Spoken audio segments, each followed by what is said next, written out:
can't see you, but I trust that you're there. We had an amazing session today, but first I'm going to tell you a little bit of, actually a story that is very close to me. The story of how we got started. Ramon? So 3 years ago, I went to South Africa to the wildlife reserves, and I saw something, an incredibly gruesome image that is still with me today, very clearly. Which is that at a certain point, the rangers took me to a rhino that just got poached. It had its horn cut off. It was breathing, but barely alive. And I knew this was the reality that I signed up for when I started out to help the rangers in the losing battle against wildlife poaching. When I came back at the campsite, I saw these on the ground, a grim reminder of what these animals, these beautiful animals, face every day. So I started to brainstorm with these rangers.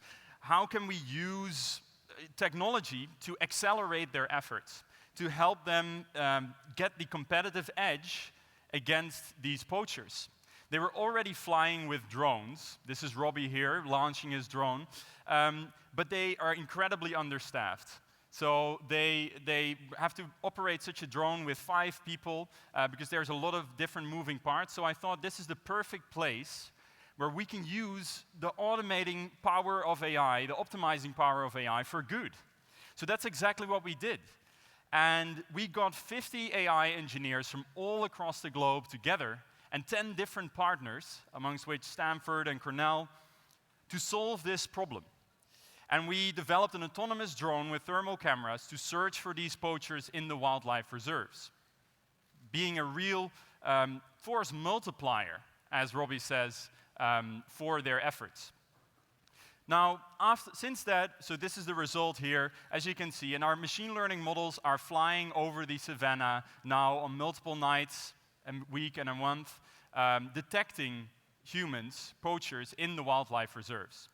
And since then, we have scaled these efforts. We were so amazed by the results of this first challenge that we've gone and done 19 more of these grand challenges with a community of over 1,600 AI engineers right now, solving these challenges in 10-week sprints, all dedicating their evening hours and weekends to our efforts. And we have worked with some amazing organizations, with the European Space Agency in detecting forest fires. You might remember of last summer how hectic that was, predicting flooding to help communities in places where there's a lot of flooding right now. We worked with a bunch of medical centers to do everything from predicting heart failure to detecting sepsis, blood poisoning in preterm infants. And we worked with the government to detect oil spills, and with startups to optimize wind energy. We did a lot of amazing things. But if you ask me what the biggest impact is, the most important thing that we do is showing our engineers and showing people all around the globe and leaders that you can make a difference. Because we get so alienated from these real issues through very theoretical education, and then companies where you're only a small part of a bigger machine to solving problems. And this, I think, is the biggest impact. And today we have shown exactly this once again with people here at the summit. So we did 2 workshops where we ideated different AI4GOOD challenges. So 18 different challenges came out, and we have selected the top 3 that we're actually going to implement and solve with our community, the ones that were most feasible. Because of course, impact is not only about, is this a potential for good, but it's also about, can we make it happen, right? Do we have the partners? Do we have the data? All that kind of stuff. So, without further ado, I'm going to pitch to you, and also to the people in these workshops, because they don't know that they have won yet, what these were. So the first one that we were really impressed by was AI for saving energy. So this one is actually to decrease energy overconsumption in households and promoting the consumption of energy, using energy responsibly. And we know that we can actually do this because there's an open source community of people uploading all their data of their home devices. So that is why we think this challenge has actually viability. So give a big hand for group number 5. Woo! All right. So this is a group of 6 or 8 people that actually made it happen today. That's how easy it is. It's 1 hour. And that's, of course, the start, but it's just to show you that anyone can do it. So the next one, AI for bees. I really like this one because I've always heard this is a huge problem, but I didn't really quite know like an angle to attack this issue. But today a group came up with this, that actually to have effective efforts to protect the bees, we need to know what the best places are to do to plant flowers and flora that they can use to survive. So this is actually some open source data that can be used for this, and the Bijenstichting and Staatsbosbeheer could be partners in this. So we actually think that we're actually going to make this happen. So give it up for group number 2. Woo!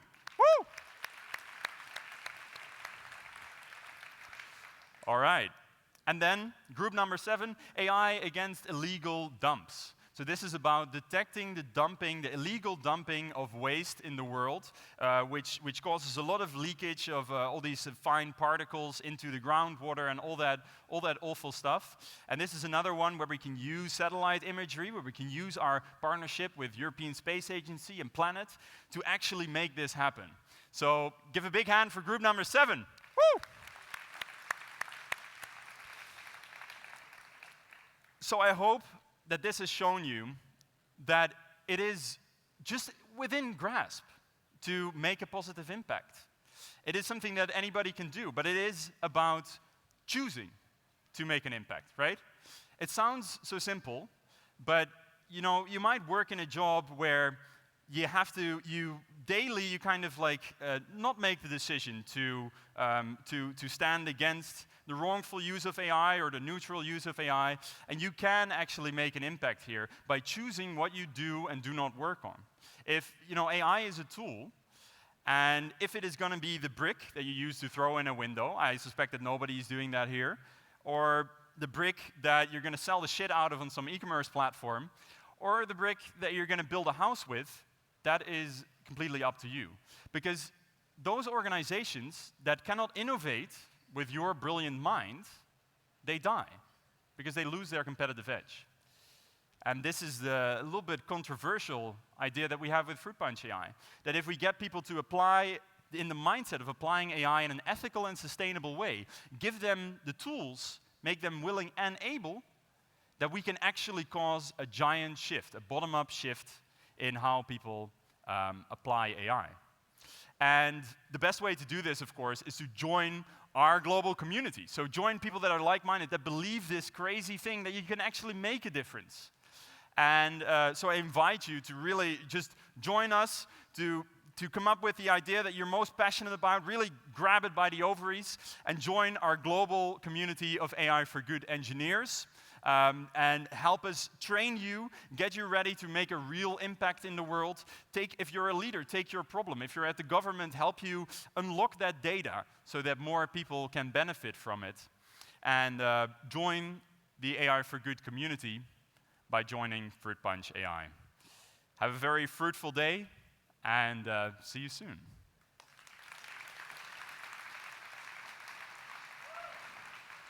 Buster, that was fantastic. So high energy as well. Yeah, you can. Your time is up. Really clever ideas, though. I love those, especially the bees. Brilliant, brilliant workshopping at this event so far. That is what